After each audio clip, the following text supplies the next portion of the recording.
You're listening to On Mission with Dr. Matt Davis, a podcast designed to explore the personal mission of everyday leaders. Hear from men and women who are making a difference in their corner of the world and discover what keeps them on mission. Hey, welcome to the On Mission podcast. My name is Matt Davis, and my guest today is 2023 Maranatha alumnus and Fort Faith Camp Outreach Coordinator, Jonathan Gilliam.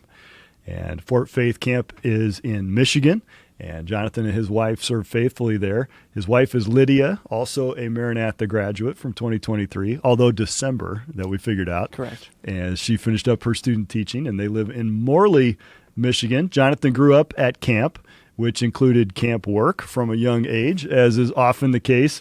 His first official job was at a ski resort in northern Michigan. Correct. So I'm sure that comes with some qualifications. It certainly does. His favorite meal is breakfast or anything Italian, including Italian breakfast. We maybe try to figure that out. Possibly. He enjoys outdoors in virtually every capacity, whether it's hunting, shooting, camping, and running, which is something that he did quite at a high level here at Maranatha on our cross-country team, as I recall.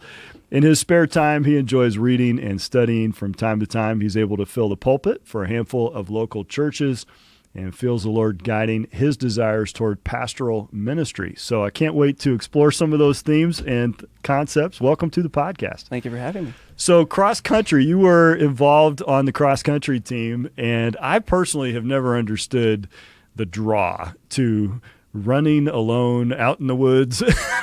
Like, unless I'm being chased, I don't know. But you guys were part of a pretty awesome team. And I got to say, the spirit of camaraderie from the outside looking in on the cross-country team just seemed like it was a pretty special thing. Is that how you remember it? Yeah, I started cross when I was middle school, high school age. I always wanted to wrestle. Wrestling was my thing. It ran in the family. My grandpa was Division I, full ride scholarship wrestler. Wow. My dad was a really good wrestler. And so that was kind of like, yes, that's what I wanted to do. And I got to high school, and right before high school, they dropped the program. And so I was like, oh, I got to find something else to do. And running was next on the list. And so I got into track and cross and just went from there, I suppose. And then when I came to Maranatha, that opportunity arose, and I was like, I'm not sure how I'm going to balance it with studies. And Jeremy Fatma recruited me. Flying Fatma. Yes, he did, along with the coach at the time. And I guess the rest is history, I suppose. Yeah, and I mean, that dude was fast. Just a little bit. Maybe the fastest we've ever had. I'm pretty sure holds most of the records. Was it 4 or maybe even 5 national championships because of COVID? I think we had an extra one in there. Yeah, I don't think anybody's going to beat that record ever again. Yeah, I think it's pretty solid since you normally only have 4 years of eligibility. So that's pretty special to be part of that team. Absolutely. And I also noticed it was like very inclusive. I mean, it was a team of people from all kinds of, walks of life and different levels, and yet very, very mutually encouraging. And although it's in some ways an individual sport, at the college level, it turns into a team aspect as well. And it does, yeah. Yeah, for sure. I mean, you get to work together in certain ways and kind of challenge each other to do better. Yeah, especially on the runs. Sometimes a 12-mile long run can be quite monotonous and difficult to motivate yourself through. So if you have a couple of solid guys who can kind of pace alongside you, it makes a run much more manageable. And you can even strike up wonderful life conversations along the way. Some of my deepest conversations were 8 or 12 miles in, at a heart rate of 165, about to die. So yeah, that's what my conversations would be. I'm about to die. Please, someone call an ambulance. Oh my goodness. I remember the only times I ever really ran any distance is when we were getting in shape for soccer. Okay, I can see that. And, you had to, they always said, like, in a soccer game, you're going to run about 6 miles, maybe more. And so I always tried to at least be able to do that on paper. And, yeah, I don't know if I ever got even that far, but you're talking about a mileage, like 12 miles. We got a guy in my small group, Clayton Miller, is getting ready to run a marathon with a couple of his friends just for fun. And I'm saying, what is wrong with you? You got a screw loose. But he's one of the smartest guys. He's a math major, and so those dudes. And Clayton, I said, Clayton, how many miles did you run last weekend? He said, well, I'm getting ready to run 20. And I said, 20 miles? That's incredible. So that's something I don't quite comprehend, but hey, people like it. It's wonderful. It's a good thing. It challenges you personally. Have you kept up with running on the side? I will I will transparently admit I have not nearly as much as I would like to. No. It has been part of my. I'm currently doing a pastoral internship along with full-time work, so that's not quite. I'm gonna say possible. I guess anything is possible. It's not quite plausible at the moment. Well, you're trying to be a good husband and a good, doing my family best, man and all that, and then at the same time working a job and doing an internship. So I suppose you have sufficient excuses. I suppose, yeah. So I do want to talk about your ministry and your life and stuff, but before we get into that, I think it would be interesting, since you haven't been married for too long, I'm guessing. Oh, here we go. How did you meet your wife? You're both Maranatha alumni. Mm-hmm. Did you meet here at college, and how did that, what was your first date? Like, give me a feel absolutely. for how that developed. Did Mrs. M match you up? I'm just curious how this. No, that didn't happen. I've heard that happen very often now. I heard that she tries anyway. She should hold some record somewhere. But no, I was attending Anchor Bible Church in Whitewater, Pastor Borkhart, and it was a little bit newer of a church at the time. And my sophomore year, came back to school as usual, and this really cute blonde girl just happened to show up at church, and she was, quiet, timid, and we didn't interact much. And then during Jumpstart weekend, it wasn't Jumpstart, no, it was whatever that weekend, whether we're on the quad, playing all the games, doing all that stuff, whatever that would be. Doing college stuff. Yeah, exactly. Yeah. No, I saw her across the quad, and I won't name any names, but she was throwing a disc with a girl who I knew was somebody who was really not interacted much on campus. She was somebody who was kind of different, and somebody who I personally went out of my way because she was a very, very kind person, but very different in many ways. And I saw Lydia, my wife, throwing a disc with her. This is somebody that was very often sitting alone, very often. Yeah. And that was immediately the first thing that caught my attention. And then the second thing was that she was, tall, blonde, and cute. But, and so that kind of sparked things off, and we attended church together for the rest of our tenure at school. You noticed something about her character in that incident or that event. You thought, it at least sparked a question of something is different. Oh, wow. That's great. So do you remember what your first date was? Our first date. I know that our schedules aligned perfectly. So basement of library, we just happened to end up sitting down there one time. And then that one time turned into every day from 10 a.m. after chapel until like noon for lunch, and then we would part ways for our classes, and that happened for the whole first semester. Just kind of it worked out.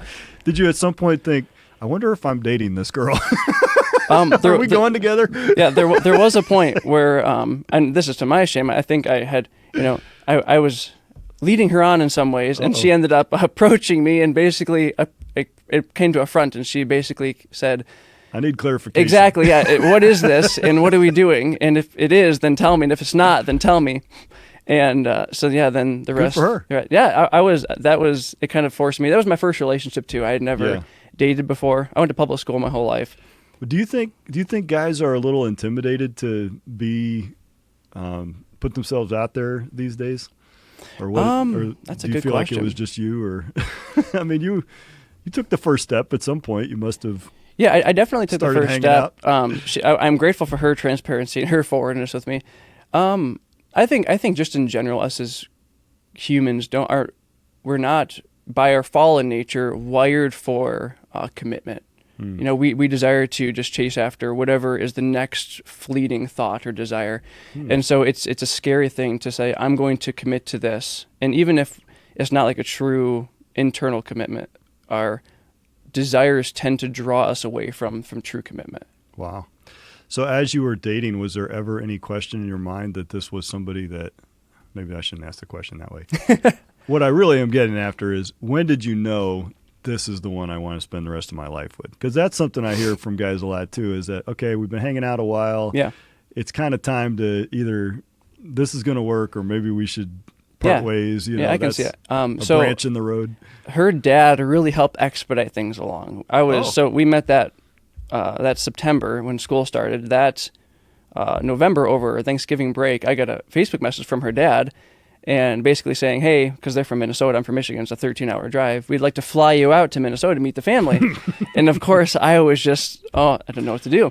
And so I was like, can I pray about it? He's like, yeah, sure. So I got back to the next day. I was like, okay, sure. So I went over to Minnesota, and surprised Lydia over Christmas break, and it was a wonderful time. So you did that with her dad, but she didn't know. She had no idea. Oh, that's fun. No, yeah, it was, and it's on video too. It is a I've never heard somebody squeak that high out of just total confusion of the situation. No, that's a good sound. It's it was wonderful. Yeah, and we had a wonderful time. And then in the airport, I was on a layover in the Twin Cities, about an hour from where they're at on the way home, and she called me and basically again wanted, and to my shame again, clarification as to where we stood, because of course I just had flown over and visited her family and stayed with her for a week.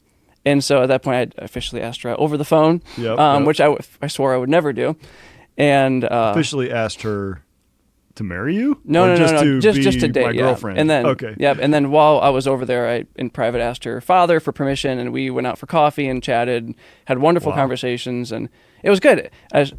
God really, I think, in some ways prompted me, because I don't think I would have taken some of that initiative and would have stepped into some of those roles of commitment if that wouldn't have been a prompting. Well, we like what's comfortable. The status quo is good. If there's a question about a risk, you don't want to take it. You don't want to ruin things. Too soon, too late, all that. And that creates a lot of stress, doesn't it? And then that's just up on top of, oh, by the way, you need to be in college and making good grades and working. Yeah, and there's no guidebook on those things. So it takes a little bit of. Well, maybe some of this will be helpful to some guys. Absolutely. So I know it's helpful to me as a dad. Basically, you said dads should be getting more involved. Absolutely. That's what I would agree with that. That's what I heard. My boys are going to be like, no. Step in. That's right. All right. So we like to ask people, this is the On Mission podcast. Yep, absolutely. So I'm going to ask you a deep question. What is your mission in life? Right. Well, first of all, how old are you? I'm 25. All right. 25 years old. Just the world is ahead of you. Okay. Your whole life is ahead of you. What at this point, as you stand here today, how would you define your mission in life? I appreciate the question. Carrie asked me that or gave me the list of questions, and I had to think. I was like, oh, man, I need to boil down my life to a single statement. And I will preface this by saying... it's not as serious as all that. Well, okay. I know. Well, for the sake of the conversation. Yeah. And to be transparent, I will say that I probably live my life for the most part in line with this, but it's certainly not something where I wake up in the mornings and I look at this plaque on the wall that says this, and it just it drives me through the day. Maybe someday. And this is good. It's a prompting, one of those things where someone kind of shoves you in a direction. I would boil down my personal mission statement to say that my desire is to desire God chiefly and to make much of Christ. And I would say that's pretty much how my personal mission statement would boil down to. All right. So where does that come from? As far as I have grown and walked, I have personally discovered that my insecurities, my lack of desire to commit, my lack of appreciation and drive for Christ, it boils down to not loving him enough, to not desiring him enough. As John Piper is famous for his Christian hedonism, is that although I disagree, and I don't disagree, I have conflict with the connotations of his line of thought there. I think the underlying statement is true, that above all things, Christ is to be desired. He's to be the chief of all things that we do, and everything absolutely should flow out of a deep, deep desire and love for Jesus Christ. Right. Our motivational thought is sourced in God's love for us. It's not simply something that we just admire. Wow, that's amazing. But that's something that's supposed to have an active role in our lives. How that takes shape on a daily basis is another thing altogether. Absolutely. And it's both responsive and reactive and proactive. So we have all of those different elements. Some things in life just come at us that we didn't see coming. Yeah. And I'm sure you've had plenty of those even since graduation. Yep, absolutely. And, even as you think through, wow, what vocation, what career choice, you kind of are at an inflection point even in those choices. You were a youth ministries major, is that right? That's correct, yeah. Was there a point where you felt like, I don't know if it was while you were a teenager, before you got to college, or maybe while you were here, where you felt that calling to ministry in particular? Or how would you define that part of it? So I knew that. So I grew up at the camp, and so I kind of grew up The camp you're at now? Correct, yeah. Okay. And I grew up kind of doing pretty much everything trade-wise, from design and fabrication in our shop to just building and renovations around the property. And I love working with my hands, but I realized, as much as I love things such as woodworking and mechanics, that none of that, I couldn't see myself doing that for 50 years with purpose, and loving what I do and allowing that to be purposeful, I suppose. And so I knew ministry was my future, but I didn't exactly know as far as in what capacity, what I wanted to do. And I think God guides us in part through our desires, through our natural giftings, through the things that we personally enjoy. For example, I don't have a draw towards international missions in Asia, but some people really do because of an experience that they had with a missionary or a family member or something along those lines. And I think through ministry at the camp, God guided me in that way. And so I stepped into the pastoral youth ministry type program, and still not exactly sure what I wanted to do, but I knew that a door was open at camp to serve there as far as I was able to. So that's what happened. So what is your role there at the camp now? Absolutely. So I don't technically have, so I would boil down my role to an outreach coordinator. So basically I interact with churches on the official level, just reaching out to them, kind of maintaining relationships, checking in with pastors, youth pastors, checking with churches about setting the groups up for that summer, basically, interacting with colleges and such, and some of the students and the teens for summer staff ministry and stuff like that. So you're involved with recruiting camp staff too, or yeah, a little bit. The camp is small, and so I would say that's probably that official part of it is probably only 10% of or 20% of what I do. The most of it would just be hands-on stuff around the camp, like kind of like I shared, a lot of renovational type things, because we only have 3 staff members currently. And so we pretty much do a little bit of everything. Everybody does everything. Yep, that's exactly what it is. So when it comes to the summer itself, how many, there must be 10 weeks of camp or something like that, where you have campers there. At that point, are you on camp engaged in making camp happen, or are you still out visiting churches out there? No. Yeah, so things externally slow down, internally ramp up. Okay. Come May, we're wrapping things up, finishing any type of projects, because you can't renovate a dormitory when children are in it. Yes, and I know well. Cleaning things up, seating, fixing the lawn from where the machines have tore things up from any kind of renovation, and getting into summer. I do mostly behind the scenes type things. I don't personally run with the kids usually. That's Josh, who's also here with me. He does a lot more of the hands-on stuff with that. I like being out of the picture. I don't like being in front of people. I would rather go set up some activity in a field while the kids are elsewhere, and then after they leave, I take that down. I'd rather be in the shop, doing something different other than jumping around, leading cheers with the teens. So right, yeah. Some people are just built that way. Yeah, yeah. And I suppose growing up at camp, you have to be able to do it all, but that doesn't mean it's all going to be your favorite. Absolutely. So you are pursuing whatever God would open the door, obviously. And you said you had an open door to kind of start off your ministry life at the camp. Correct. Yeah. And the camp life has a cycle to it. It certainly does. It gets busy, and then once the summer starts, it's like, okay, I'm here, I'm doing this now. I don't have a lot of time to think about and reflect about other things. But at this point in the cycle, you probably have more of that planning, dreaming, reflecting time. And I think it's interesting that your mission statement has both aspects in it. It has an activity aspect in terms of that's an action verb, make much of Christ. Mm-hmm. But you start out with desire God chiefly, and that's a more contemplative, almost emotional, grounded aspect to it. So I'm seeing 2 sides to the coin here. Is that fair? Yeah, I can see that. And it's not that camp doesn't involve reflection time. Usually there's they call it God and I time or whatever, local trademarked name they use for the thing.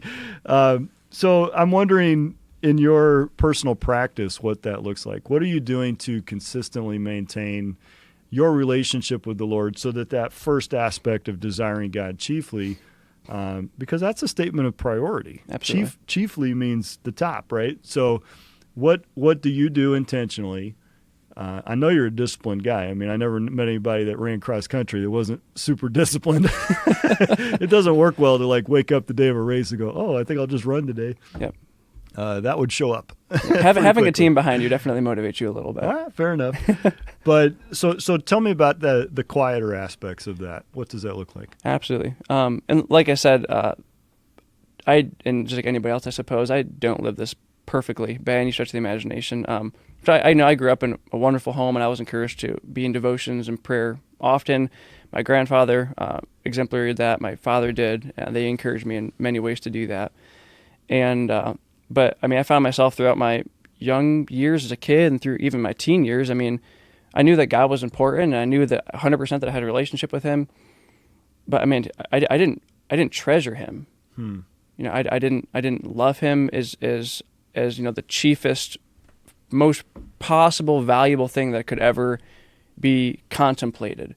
In light of His utter holiness and in light of my utter depravity, I never truly, at least in those years, and I guess never will, I suppose, but I never valued Him as I know that I ought to have. And striving after that, of course, is still the goal. Yeah. And it wasn't honestly until probably after college and becoming married and understanding like what that picture is. I'm not a John Piper fanboy, but he wrote a book called This Momentary Marriage, and it speaks of the idea of what the purpose of marriage is, and of course it's a reflection of Christ and the church. And it's a beautiful exposition of biblical marriage and what God's design in that is. And that in many, many ways helped to guide my heart and my passions, my desires and how I see my wife. And of course, and it changed how I saw God in many ways. Yeah. And even in the past couple of months, I was challenged through my internship to spend time of reflection every day. And I never had done that, where it was time where I just sat in utter silence for 20 minutes a day and stared out the window and just had personal time of reflection. I'd spent personal time in prayer. Hey, God, here's my list of desires. Meet them, you know? Yeah. And even in the past 2 months of having that consistent time of reflection, I would say 90% of all the days in the past month or two, That's hard. It is. It doesn't seem like 20 minutes would be that hard to carve out in your day or whatever, but yeah, absolutely. The minute you start to do nothing, which sounds funny, but the minute you start doing nothing, your mind will fill that vacuum. Absolutely. And I'm not saying you're sitting there mindlessly like yoga meditation or some Eastern mysticism, but just allowing the Lord to guide your thoughts. In a lot of ways, it does unlock some creativity. You find yourself thinking about things that you hadn't planned to think about, or ideas pop in your head. And for me, I then feel like, I have to write this down. Then I immediately go into operational planning, and that kind of defeats the meditative purpose. But that's an interesting practice that you have, and I wonder how hard it is to consistently, program that into your day. You must have to really prioritize that. Yeah, it definitely is difficult. So we get up, fairly early. My wife leaves for school, and then I have a couple of hours until my duties start there at the camp. And I find that, I'm sure nobody is ignorant to this, but our lives are very loud. And when they're not loud, we fill the void to make them loud with our phones and devices. Anytime there's a dull moment, in a waiting room or whatever the case may be, we don't sit silent. We don't take time to reflect. We don't take time to evaluate our day. And so even in that time of reflection, it's not like I have a formula, but reflecting on even actions of the past day. How did I interact with others? How did I interact with God? How was my speech? How did I interact with my wife? And then looking forward to the day to come, because it's early morning. How am I seeking to walk this coming day? How will the actions of yesterday impact my actions of today? And so there's definitely, it takes intentionality, and it is not something I have developed the perfect formula for by any means. Well, none of us have done that, trust me, but you are close enough to the student experience that I wondered if this is exactly what you would say, just as you've articulated. Getting married has a way of focusing your priorities, and you grow up in a heartbeat, don't you? It changes a lot. Yep. And it changes you a lot. I mean, somebody thinks about myself. I didn't even realize until I got married of how selfish I am. Oh yeah. And even little simple things like where she placed a toothpaste that morning, and I was just happened to be in the wrong mood or whatever, and having to repent because you stand accountable. You can have internal thoughts against your parents or friends or your roommates, and you can keep those in pretty well. But my wife knows when I'm keeping something in or when something is bothering me, and so everything is exposed. Yeah. And it is the most sanctifying thing I've ever taken part in my life. Marriage is a weird deal because you sit there thinking, I love you so much, I would literally and voluntarily, without hesitation, die for you. But if you keep eating those chips, absolutely. I mean, the littlest things can bug us. Yeah. And you know, you think, wow. I mean, I thought that this is the most profound and wonderful relationship, and then we are the cause of so much of that frustration Absolutely. on the spouse's part. It really does require you to evaluate your role and your place, and it exposes, like you said, so much of that self-centeredness. And then, you know, once children start coming along, then you can really find out. Yeah, that I can't speak to that. Does not revolve around you. So, yeah, well, trust me, there's a whole nother level coming, pal. But I do wonder then, and I want to spend a little time in our discussion talking about your expectations when you were a student and how those have been met or surprised perhaps, and just kind of reflecting on the student to now being a out there productive member of society. Yeah, absolutely. You know, how that goes. So you were a youth ministries major. That's got its own pace and rhythms. You got to do internships. You got to do things like that. You're involved in local church along with being a student. I don't know if you had leadership roles on campus, but I wonder, as you think back, what were some of the aspects from college that you feel like did effectively help and prepare you for where you're at now? We'll start with the positive side of things. Yeah, absolutely. Definitely, I would say a lot of, I look back and there are moments when I look back at some classes that I've taken and you wonder, man, was that a waste? Because I don't remember half of it, or I don't remember most of it. Actually, I had the ability to have graduated a year and some change earlier. But I realized after my freshman year that I'd look back, this is after the freshman year looking back, and I'd realized that I didn't remember half of what I had learned. And so I realized at that pace, I wasn't going to retain much of anything. You were just loading up on credits. Yeah, okay. And I mean, it wasn't. I came in with a lot of credits, was the thing. Okay. And so, so I actually ended up extending my degree a little bit longer, just so I could. And I mean, it was a sacrifice in some ways, but it was so I could retain more. I see. Because I knew that at that pace, I was going to get done, and it was going to be like a waste in some ways. Well, there should be more to college than just accumulating credits to graduate. Absolutely. You'd actually like to learn some things along the way. That would be ideal. But that's up to the student. And, you know, that's where there are responsibilities on both sides of the ledger. It's our responsibility as a college to provide you with these opportunities and to put that content in front of you in a challenging environment of support and encouragement. But two students can sit in the same class and have a very different experience based on their own approach to that class. Absolutely. Yeah, you're going to get out of a class whatever you want to get out of the class. And because, I mean, I've been through classes, admittedly, that I did the bare minimum on the papers, and I did the bare minimum in certain things, and you come out of the class, and those are some of the classes that you look back and think, wow, like I didn't glean anything from that. And I think that goes back to like just the Christian life too, is you can go through the Christian life and you can pretty much do the bare minimum as a Christian. You can go to church, you can be faithful, and you can serve. But I mean, on the outside, that looks great, And I would say, like, we all don't want to be the Pharisee, but on the inside, are we truly, is God truly that desire? And that kind of is what my mind comes back to. Is that really what's driving me? And then everything else will then, passion for those things will flow out of that, and commitment to those things will flow out of that. Yeah, the activity is not the measure; it's what's the motivation, what's on the inside, that love of God. But if we do love God, there will be activity. So Absolutely. That's the difficulty, right? Yeah, So absolutely. We can't just force it. That's one of the reasons why we don't do, you get a lot of checklisted points, and requirements of people have asked me from time to time, do you require the students to do a certain number of hours of, community or church service? I'm like, no, we don't do that.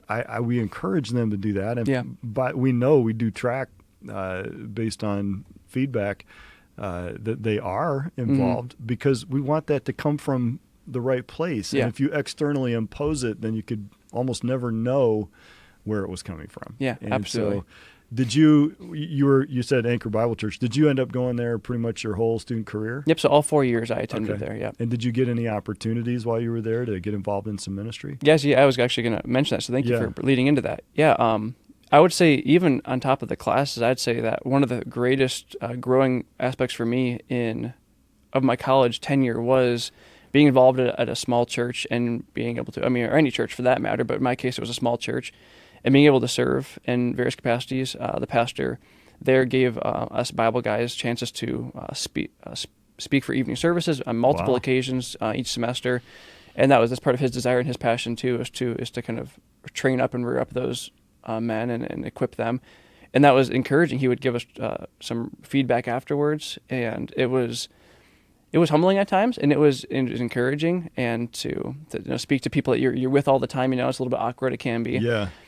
Just be a little bit more hands-on in ministry, I suppose, a little bit more than on paper. Yeah, absolutely. Putting into practice some of the things that you're learning and what God's teaching you. I remember my first message, they gave me 8 minutes. I preached on the prodigal son. I think I was done in like 5.5 minutes. It went really fast, a lot faster than I had practiced or thought it would go.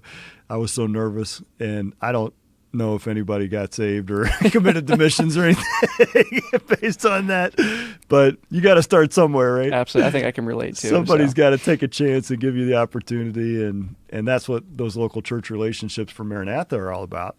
But you made a commitment to drive a ways. I mean, where is Anchor's in Whitewater? Whitewater. Right? So it was about 45 minutes, give or take, depending on the weather. That's not easy. Right, and there's a cost that you were paying for making that choice, but I think giving the students the choice to go to a church where they feel most comfortable, where they feel like they can get involved, is kind of part of our formula, if there is such a thing. Yeah, absolutely. For emphasizing the local church and for giving them the freedom to do that.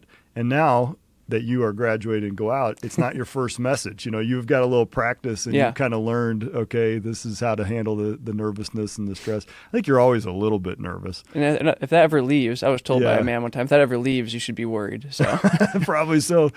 I mean, I speak in chapel, and, I teach a Sunday school class at Calvary.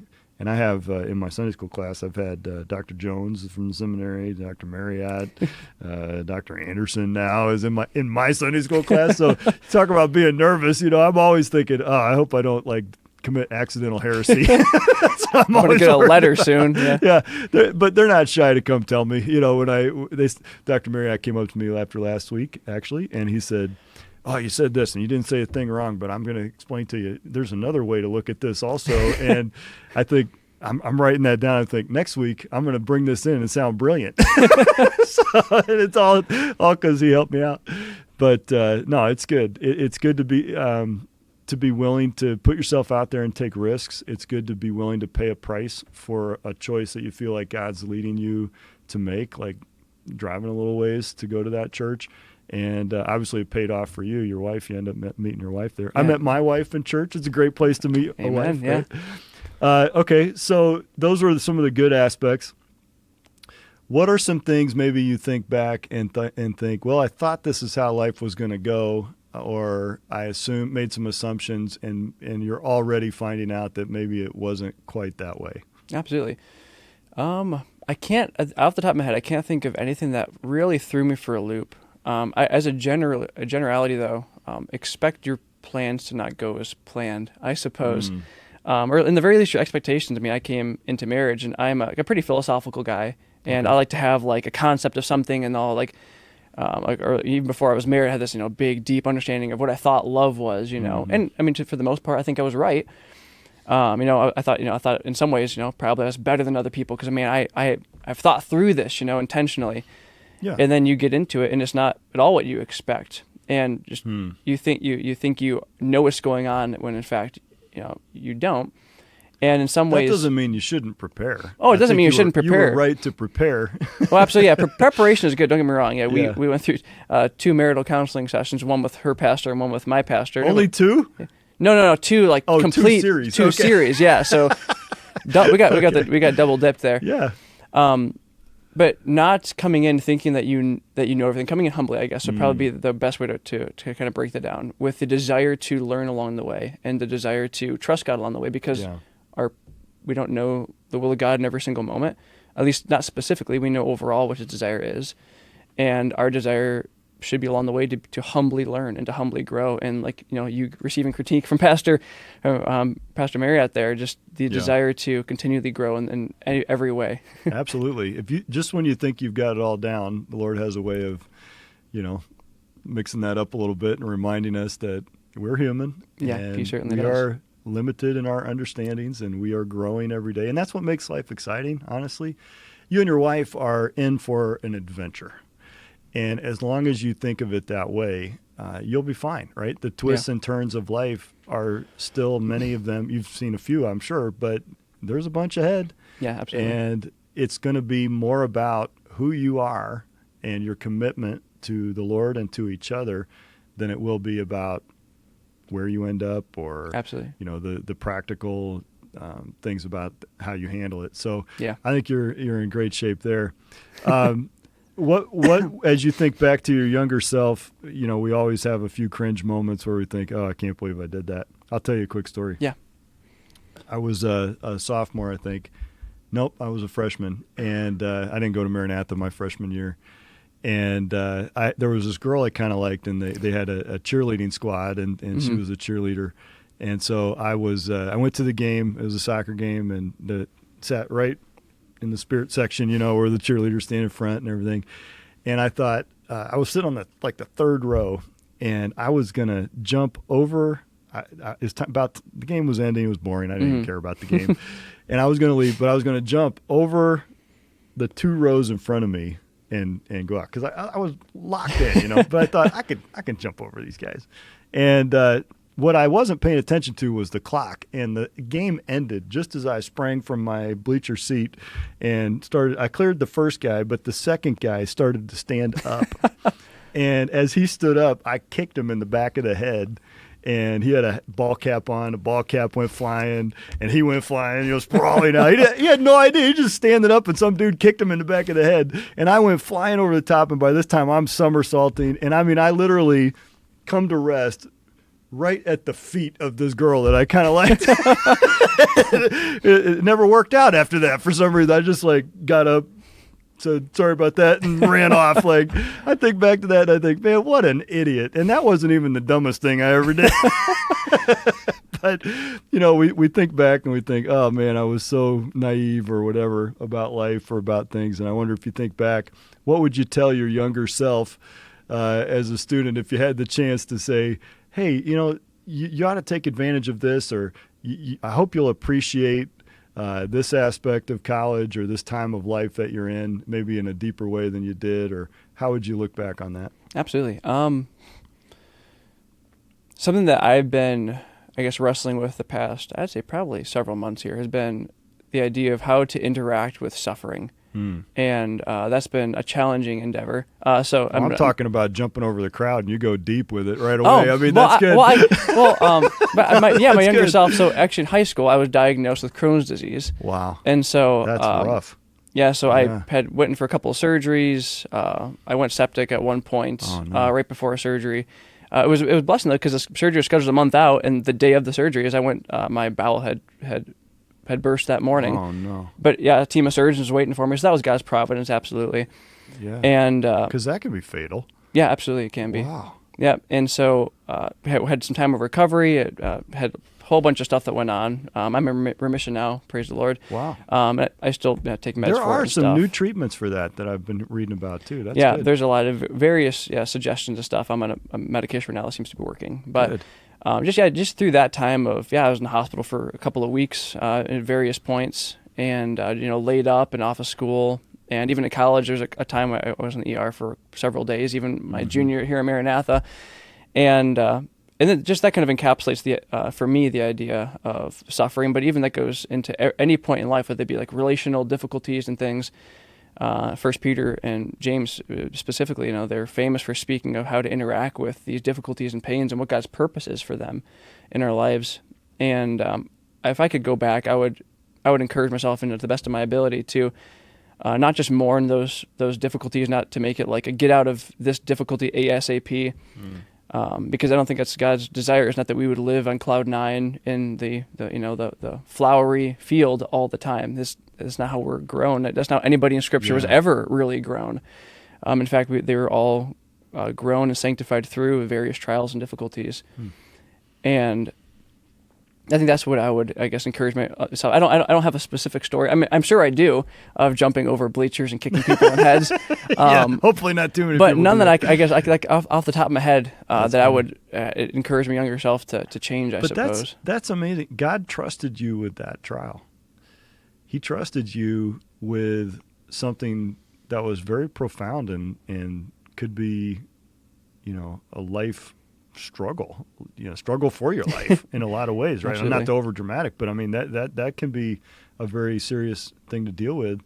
And he trusted you to glorify him and do right with it, even going through that. And it's not, whenever we suffer, we don't suffer alone. It's your parents are going through that with you, and all your younger life, they had to try and, be a part of that and helping you learn to live with that and deal with that.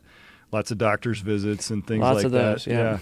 Yeah. and all the while saying, why? How come me? Yeah. And now you come through it and you look back and you go, why not me? Yeah. God trusted me with this.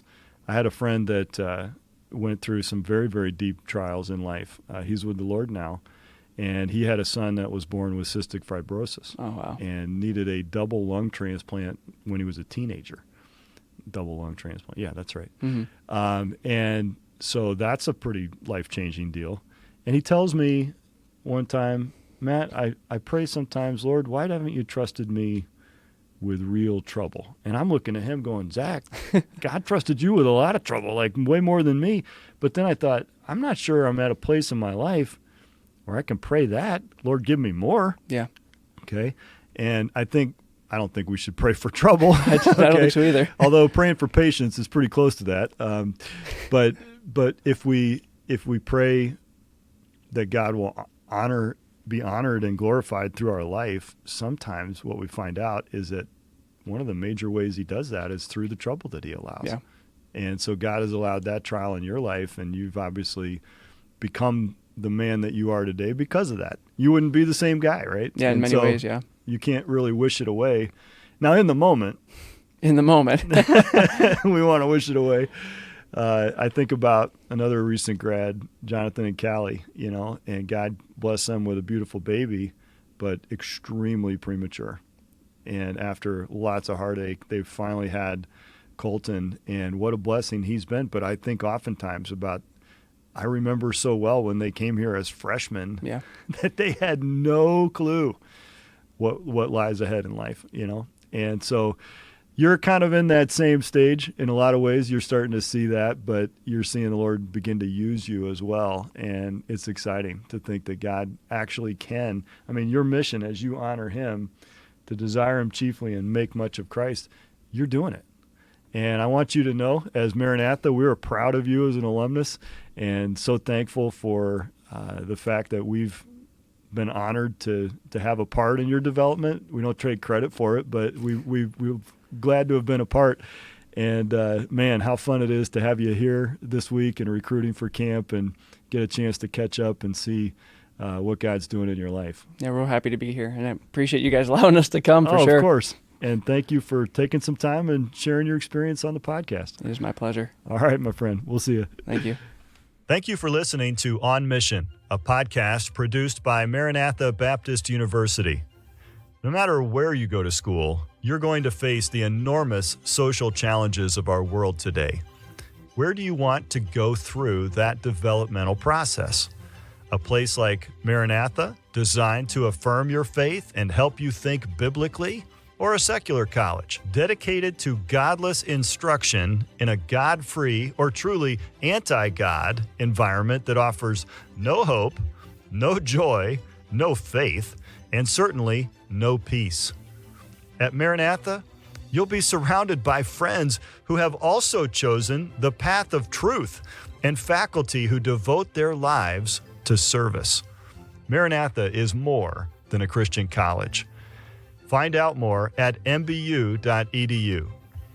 And for more information about our podcast guests and to listen to all the previous episodes, visit mbu.edu/podcast. Join us again next week as we examine what keeps leaders on mission.